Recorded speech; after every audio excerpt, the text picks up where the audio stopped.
हमारे सभी दर्शकों को सादर प्रणाम। जय श्री कृष्ण। मिथुन राशि 18 वर्ष बाद आपकी राशि से अब राहु नवा पड़ने वाला अर्थात चंद्र कुंडली में नवम भाव में गोचर करने वाला है। तो इसके क्या फल रहेंगे, क्योंकि 18 साल बाद यह योग बन रहा है और 1.5 साल तक यह योग चलेगा। तो 2025 से शुरू होगा और 2026 में समाप्त होगा। तो इसके क्या फल होंगे? अब समय बदलने वाला है, बहुत सारी स्थितियां राहु से बदल जाएगी।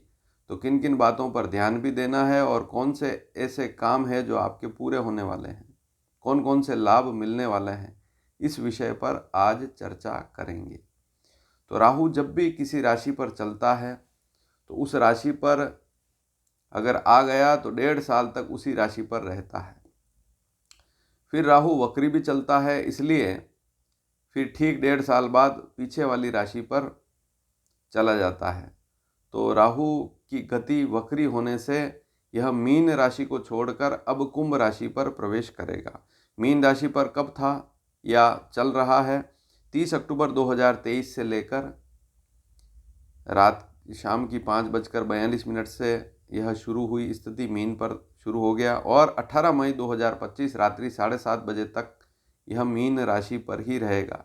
इसके फल मैं बहुत पहले ही बता चुका हूँ, 2023 में ही। लेकिन अब यह 18 मई 2025 रात्रि 7:30 बजे कुंभ राशि पर प्रवेश करेगा और जैसे ही कुंभ राशि पर प्रवेश करेगा आपकी राशि से नवम स्थान पर इसका गोचर प्रारंभ हो जाएगा। तो आपकी राशि मिथुन है। अब मिथुन राशि कैसे देखें? तो चंद्र राशि देखनी है, कुंडली खोलें और देखें। यदि आपकी कुंडली में चंद्रमा किसी भी भाव में हो सकता है, लेकिन जहाँ पर चंद्रमा लिखा हुआ है, शॉर्ट में च लिखा हुआ होता है, तो वहाँ पर यदि 3 का अंक लिखा हुआ है, क्योंकि मिथुन राशि का 3 अंक होता है, तो 3 नंबर मिथुन राशि का होता है। चंद्रमा 3 नंबर अंक पर कुंडली में लिखा हुआ है, तभी मिथुन राशि होगी और यह फल आपको मिलेगा। और यह स्थिति गोचर की है, राहु की गोचर वाली स्थिति है। गोचर अर्थात वर्तमान में राहु किस राशि पर चल रहा है वह गोचर स्थिति होती है। जन्म के समय की स्थिति अलग होती है और बार बार राशि परिवर्तन कोई ग्रह करता है तो वह गोचर वाली स्थिति कहलाती है। तो 18 मई रात्रि 7:30 बजे से लेकर 5 दिसंबर 2026 रात्रि 9:25 तक यह स्थिति चलेगी। तो 1.5 साल अर्थात यहाँ लगभग 1.5 साल है। यहाँ पर अगर इस तारीख को देखें 18 मई 25 से 5 दिसंबर 26, तो 18 महीने और कुछ दिन तक यह रहेगा। लेकिन यह योग 18 वर्ष बाद वापस बन पाएगा, इसलिए इसका जितना लाभ उठा सकें उठा लेवें और जो सावधानियां रखनी है वे भी ध्यान में रखें, क्योंकि यह योग बार बार नहीं बनता है। तो मिथुन राशि 18 वर्ष बाद आ रहा है नवम स्थान पर राहु। 18 मई 2025 से लेकर 5 दिसंबर 2026 तक यह स्थिति चलेगी। वैसे राहु जब भी किसी राशि पर प्रवेश करता है, राहु या केतु, तो 3 महीने पहले ही उसका असर शुरू हो जाता है। तो यह बात भी ज्योतिष शास्त्र में लिखी है, तो इस बात को भी समझना जरूरी है। नवम स्थान पर राहु है तो ज्योतिष शास्त्र में लिखा गया है ऐसा राहु मध्यम फल करने वाला है, न ज़्यादा खराब न ज़्यादा अच्छा, लेकिन फिर भी लाभ वाली स्थितियां बनेगी, क्योंकि यह राहु शनि की राशि पर गोचर करेगा, कुंभ राशि पर गोचर करेगा। और फिर 1.5 साल बाद अर्थात 5 दिसंबर 2026 को रात्रि 9:25 पर यह मकर राशि पर चला जाएगा। तो सबसे पहले और सबसे जो पहली स्थिति है वह क्या है? यात्राओं में लाभ का योग बन रहा है। नवम स्थान पर गोचर करेगा। चंद्र कुंडली अगर खोलकर देखेंगे तो लग्न में 3 का अंक होगा और नवम भाव में 11 का अंक होगा। तो चंद्र कुंडली खोलें और देखें राशि चार्ट, तो यात्राओं में विशेष लाभ वाली स्थिति इस राहु से बनेगी। यात्राओं का योग बनेगा। अनेक प्रकार की यात्राएं इस समय में बन सकती है। विदेश यात्रा के योग भी बन सकते हैं। गुप्त योजनाओं और तरकीबों से आप को लाभ मिल पाएगा। तो जो गुप्त योजनाएं बना रहे हैं तो गुप्त तरीके से बनाएं, किसी को ज़्यादा शेयर ना करें और अच्छी योजनाएं बनाएंगे तो उसमें लाभ भी अब आपको मिलने वाला है। एक बात ध्यान में रखें, जितने आप धार्मिक रहेंगे उतना आपको लाभ अधिक मिलेगा, क्योंकि बहुत सी बार देखा गया है कि नवा राहु है, व्यक्ति में धार्मिक भावनाएं धीरे धीरे कम होती है। हाँ, आपकी जन्म पत्रिका जो है उसमें अगर गुरु की स्थिति अच्छी है, पंचम भाव नवम भाव की स्थिति अच्छी है, तो वैसे भी धार्मिक रहेंगे। लेकिन यदि पहले से ही अगर आप धार्मिक नहीं हैं, धर्म में रुचि नहीं है, पूजा पाठ नहीं करते हैं, तो अब सावधान हो जाएं, क्योंकि जितना आपका रुझान धर्म की तरफ बढ़ेगा उतना आपको यह राहु लाभ देगा, अन्यथा समस्या, फिर जो भी काम करेंगे उसमें थोड़ी दिक्कत रहेगी। पिता के स्वास्थ्य पर ध्यान देवें। आपके पिताजी हैं, उनकी आयु अगर अधिक हो चुकी है या किसी प्रकार का रोग है, कष्ट है, समस्या है, तो यहाँ पर थोड़ा सा ध्यान देंगे तो ठीक रहेगी स्थिति, पिता के स्वास्थ्य वाली स्थिति भी ठीक रहेगी। संघर्ष में कमी बिल्कुल ना करें। अगर आप आलसी हैं तो अब थोड़ा जाग जाएं, क्योंकि अब लाभ मिलने वाला है। तो संघर्ष में किसी प्रकार की कमी बिल्कुल ना करें। स्वभाव में थोड़ी सी विनम्रता रखेंगे तो और अच्छी स्थिति। वैसे भी नियम है, आदमी जितना विनम्र होगा उतना उसका काम भी अच्छा होता है।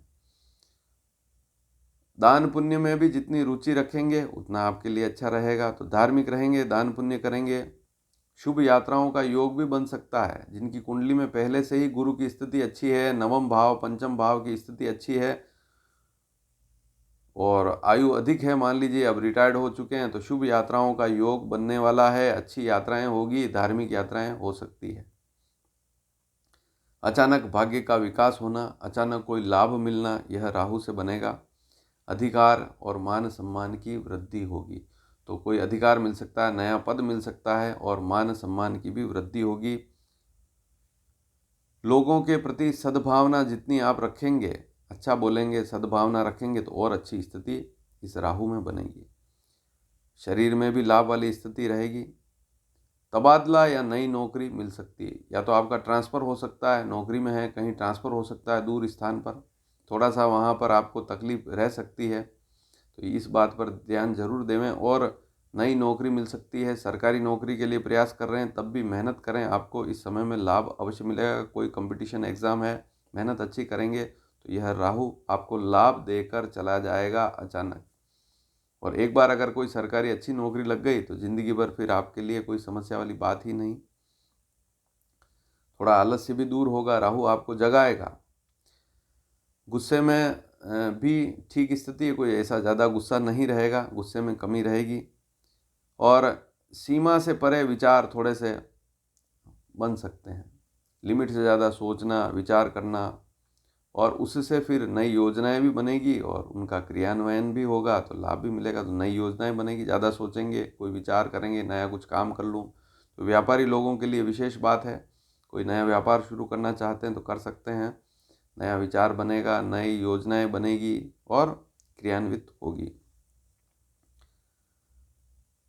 धार्मिक कार्य करने वालों के लिए यह राहु काफ़ी अच्छा रहेगा। जो पंडित हैं, पूजा पाठ करने वाले हैं, और इनकी मिथुन राशि भी है, क्योंकि मिथुन राशि के बारे में बात हो रही है, तो आपकी मिथुन राशि है, आप धार्मिक कार्य पहले से ही कर रहे हैं, पूजा पाठ करते हैं, धर्म से जुड़े काम करते हैं, किसी मंदिर में पुजारी हैं, ज्योतिषी हैं, पंडित हैं, तो या धार्मिक कोई संस्था आपने चला रखी है, एनजीओ चला रखा है, तो आपको अब लाभ मिलने वाला है। ज्ञान की वृद्धि होने वाली है, ज्ञान का विकास होगा, अध्ययन भी करेंगे। कुल मिलाकर अच्छी स्थिति है। यात्राओं में विशेष लाभ मिलने वाला है। स्वभाव में भी परिवर्तन होगा और मान सम्मान तो मैं बता ही चुका हूँ, उसमें वृद्धि होगी। दिनचर्या में भी सुधार होगा और जिज्ञासा की वृद्धि होगी। जो नए स्टूडेंट हैं, नए नए शोध करेंगे, जिज्ञासा बढ़ेगी, नई नई बातें अपने गुरुजनों से पूछेंगे। अगर मिथुन राशि है तो यहाँ लाभ वाली स्थिति। शरीर में कमजोरी अगर किसी प्रकार की है तो वह भी दूर होगी। थोड़ा सा व्यायाम शुरू करेंगे तो इससे भी अच्छी स्थिति रहेगी। पराक्रम बढ़ेगा। समाज में या सामाजिक कोई काम कर रहे हैं, राजनीतिक कोई लक्ष्य है तो उसकी पूर्ति होगी, और सामाजिक कोई काम कर रहे हैं तो वहाँ पर भी आपका एक रुतबा बनेगा, पराक्रम की वृद्धि होगी। नाक कान गले से संबंधित कोई समस्या है तो उसमें भी समाधान, खांसी, दमा, जुकाम, इससे संबंधित कोई समस्या है तो थोड़ा सा यहाँ पर राहत वाली स्थिति बन रही है। रहन सहन में भी सुधार होगा, तो नया वाहन खरीदना, मकान खरीदना, इस प्रकार की स्थिति, इस प्रकार के विचार बन सकते हैं। नौकरी में बदलाव जरूर हो सकता है, पहले भी बता चुका हूँ इसी वीडियो में। तबादला होना, नौकरी में बदलाव, कोई नया व्यापार भी शुरू कर सकते हैं। इस समय में साहस भी बढ़ेगा तो नया काम भी शुरू करेंगे। और जिस काम में आपकी रुचि है या थी, शुरू से ही कोई काम सोच रखा है कि ये काम तो मुझे करना ही है, तो अब उस काम को आप कर पाएंगे। तो कोई आपकी इच्छा थी, मानसिक इच्छा थी कि मुझे ये काम जीवन में करना है, तो अब उसके योग बनने वाले हैं। भाई बहनों से जितना प्रेम बनाए रखेंगे अच्छी स्थिति रहेगी। और मान लीजिए कोई प्रॉपर्टी का विवाद है तो उसको भी आप चाहें तो यहाँ सुलझा सकते हैं, कोई उसमें समझौता हो सकता है। थोड़े स्वार्थी भी राहु बनाता है तो अपने मतलब के कार्यों पर आप विशेष ध्यान देंगे। बहुत सी बार ऐसा भी होगा कि आप केवल अपने मतलब की बात ही करेंगे, कहीं भी जा रहे हैं तो अपना स्वार्थ देखेंगे। तो ऐसा राहु से देखा गया है कि स्वार्थी बनाता है राहु थोड़ा सा। ठीक है, स्वार्थी होना भी ज़रूरी है, लेकिन इतना स्वार्थी भी ना हो कि अगले को नुकसान हो जाए। तो इस बात पर ध्यान जरूर दें। कुशाग्र बुद्धि होती है, राहु बुद्धि को भी तेज विकास करता है। कुंभ राशि पर है इसलिए ज़्यादा बुरी स्थिति नहीं है। संतान योग भी बनेगा। ऐसी बहनें जिनको अब संतान होने वाली है और 18 मई 25 से लेकर 5 दिसंबर 26 के बीच में यदि संतान होने वाली है और मिथुन राशि है, तो थोड़ा सा स्वास्थ्य पर, पेट के रोगों पर, संतान होते समय जो भी दवाई डॉक्टर साहब ने लिखी है उसको समय पर लेते रहेंगे तो ठीक रहेगा। तो स्वास्थ्य पर थोड़ा ध्यान दें, खान पान अच्छा रखेंगे तो संतान भी अच्छी होगी। संतान से भी लाभ का योग बनेगा। संतान है तो उससे भी कोई अच्छी बात सुनने को मिलेगी या वह कोई अच्छा काम करेगी, उससे लाभ मिल सकता है। कुल मिलाकर ईश्वर की जितनी भक्ति करेंगे आपके लिए समय काफ़ी अच्छा जाएगा। तो अगर आप धार्मिक नहीं हैं तो आप सोच लें, दिनचर्या में थोड़ी सी भक्ति को बढ़ाएंगे तो इस राहु के दुष्प्रभाव समाप्त होंगे। शिक्षा में भी लाभ मिलेगा। अगर स्टूडेंट हैं तो उनके लिए काफ़ी अच्छी स्थिति बन रही। अब प्रेम विवाह के मामले में भी यह राहु लाभ देगा। अगर आप किसी को पसंद करते हैं, शादी करना चाहते हैं, मिथुन राशि है, तो माता पिता से इस समय में आप बातचीत करेंगे तो लाभ मिलेगा और विवाह का विचार भी बनेगा। मान लीजिए प्रेम विवाह नहीं करना चाहते हैं, लेकिन विवाह की इतने समय से इच्छा नहीं थी, तो अब इच्छा भी बनेगी, विवाह की इच्छा होगी। तो माता पिता भी ध्यान दें। यदि संतान की मिथुन राशि है तो इस समय में सफलता मिलेगी। और राजनीति में विशेष अगर नेता हैं, कोई सामाजिक काम या राजनीतिक काम करते हैं, विशेषकर नेता हैं, तो आपको इस समय में सफलता मिल सकती है। थोड़ी सी मेहनत करें, लाभ मिलेगा। और चतुरता से काम करेंगे। राहु जो है व्यक्ति को चतुर बनाता है, चालाक बनाता है। तो स्वार्थ सिद्धि में ऐसा व्यक्ति पारंगत होता है, अपने काम में मजबूत होता है, दूसरों पर ध्यान नहीं देगा, अपने मतलब की बात करेगा। तो राहु यहाँ होशियार बनाएगा, अच्छी बात है। लेकिन यदि आप सरकारी महकमे में काम करते हैं और अपने फ़ायदे के लिए किसी और का नुकसान करते हैं तो थोड़ी सावधानी ज़रूर रखें। बहुत सी बार यहाँ, क्योंकि कुंडली मान लीजिए आपको दशा कोई ख़राब चल रही है, कोई गलत काम किया तो फिर उसका गलत काम का नुकसान कभी ना कभी तो भुगतना ही पड़ता है।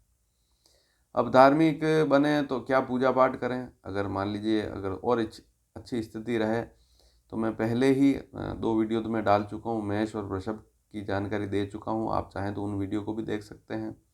मुहूर्त, समस्त मुहूर्त मैं डाल ही रहा हूँ। आप मुहूर्त प्लेलिस्ट में जाकर 2025 के सभी मुहूर्त देख सकते हैं, आगे भी मुहूर्त बताए जाएंगे। लेकिन पूजा पाठ क्या करें मिथुन राशि वाले? सबसे बड़ी बात, जब भी राहु का प्रभाव किसी व्यक्ति पर रहता है या राहु के दोषों को दूर करना होता है तो भगवान शिव की अधिकतम पूजा करें। महामृत्युंजय मंत्र, शिव का कोई मंत्र, भगवान शिव को जल चढ़ाना, शिव मंदिर में जाना, अभिषेक करना, रुद्राभिषेक करना, प्रदोष, अमावस्या, पूर्णिमा, एकादशी में भगवान विष्णु की पूजा करना भी लाभकारी रहता है। तो इस प्रकार के जो भी धार्मिक कार्य हैं उसमें शिव की पूजा तो विशेष करनी ही है। उसके बाद आप, मिथुन राशि है तो गणपति की पूजा भी कर सकते हैं, भगवान विष्णु की पूजा भी करना आपके लिए लाभकारी रहता है। तो जो भी पूजा पाठ आप नियमित वैसे कर रहे हैं तो कोई दिक्कत वाली बात नहीं, लेकिन नहीं कर रहे हैं तो सबसे पहले भगवान शिव की आराधना शुरू कर दें।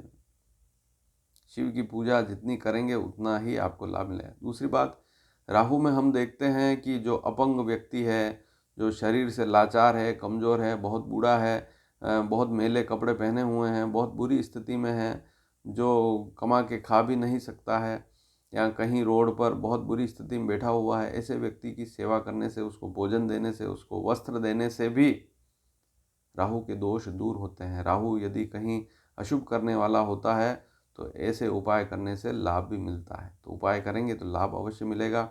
और यह वीडियो अगर आपको पसंद आया हो तो अधिक से अधिक शेयर करें, चैनल को सब्सक्राइब करना बिल्कुल ना भूलें और वीडियो को लाइक भी ज़रूर करें। धन्यवाद। जय श्री कृष्ण।